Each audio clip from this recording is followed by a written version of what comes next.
வணக்கம் அன்பர்களே, ஆலய ஒளி சேனலுக்கு உங்களை வரவேற்கிறேன்.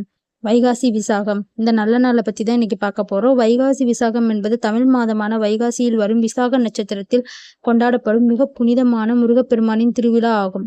இந்த நாள் முருகன் அவதரித்த தினமாக கருதப்படுகிறது. அதாவது முருகன் கார்த்திகை பெண்களிடம் வந்து அவதரித்த தினமாக கொண்டாடப்படுகிறது.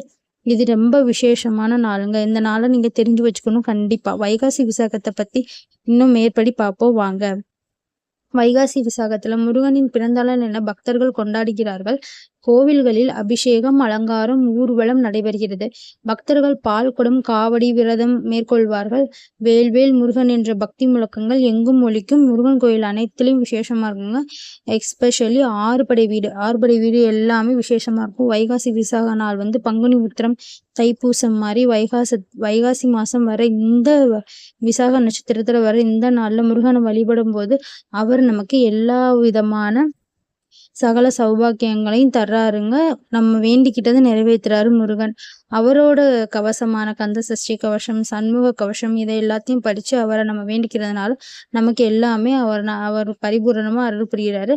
வைகாசி விசாகத்தில் முருகனை வழிபட என்னென்ன கிடைக்கும்?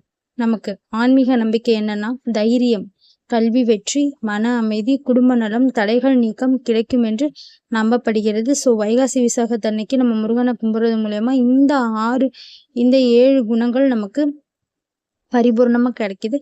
ஸோ நீங்க முருகனை எல்லா ஸ்தலத்துலையும் போய் கும்பிடலாம். அதில் முக்கியமான 3 ஸ்தலம் Arulmigu Dandayuthapani Swami temple, Tiruchendur Murugan temple, Swamimalai Murugan temple. இந்த 3 டெம்பிள்லையும் போய் முருகனை முக்கியமாக அன்னைக்கு போய் வழிபடுவதன் மூலம் அவரோட பிளெஸிங்ஸ் நமக்கு பரிபூர்ணமாக கிடைக்கிது.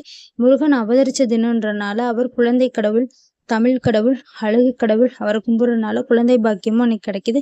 குழந்தை பாக்கியம் இல்லாதவங்க கண்டிப்பாக இந்த நாளை யூஸ் பண்ணிக்கோங்க. விரதம் இருந்து முருகனை வழிபடுங்க. உங்களுக்கு சிம்பிளான ஒரு மந்திரம் இருக்குங்க.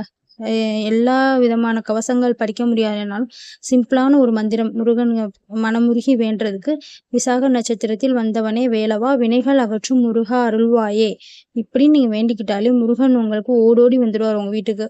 விசாக நட்சத்திரத்தில் வந்தவனே வேலவா, வினைகள் அகற்றும் முருகா அருள்வாயே, இதுதாங்க அந்த பக்தி வரி. படிச்சுக்கோங்க, பலன் பெறுங்க கண்டிப்பா. ஸோ இந்த வருடம் வைகாசி மாசம் விசாக நட்சத்திரம், வைகாசி விசாகம் எப்போ வருதுன்னா மே 30, 2026 சனிக்கிழமை வருதுங்க. ஸோ விசாக நட்சத்திர நேரம் மே 29 காலையில் ஆரம்பிச்சு மே 30 மதியானத்தோடு முடியுது. ஸோ இந்த நாளில் முருகன் கோயிலில் எல்லா அபிஷேகம், அலங்காரம், காவடி, பால்குடம் எல்லாமே நடக்கும். எல்லாரும் அதில் பங்கு கொண்டிருக்கவங்க உங்களால் முடிஞ்சதை பக்தர்களுக்கு கொடுங்க. ஸோ இதனால முருகனோட அலங்காரம், அபிஷேகம் எல்லாத்தையும் பார்த்து பரிபூர்ணமா முருகனை வேண்டிக்கோங்க. அவர் அவதரிச்ச இந்த தினத்துல நீங்க வேண்டிக்கிறது மூலமா உங்க வயிற்றுலையும் கரு உற்பத்தி ஆகும். உங்களுக்கும் சகல சௌபாக்கியமும் கிடைச்சு முருகன் அருள் கிடைக்கும். நன்றி, வணக்கம். வீடியோ பார்க்குற எல்லாரும் லைக் பண்ணிக்கோங்க, சப்ஸ்கிரைப் பண்ணிட்டு பாருங்க, மறக்காம பெல் ஐக்கான் கிளிக் பண்ணிக்கோங்க.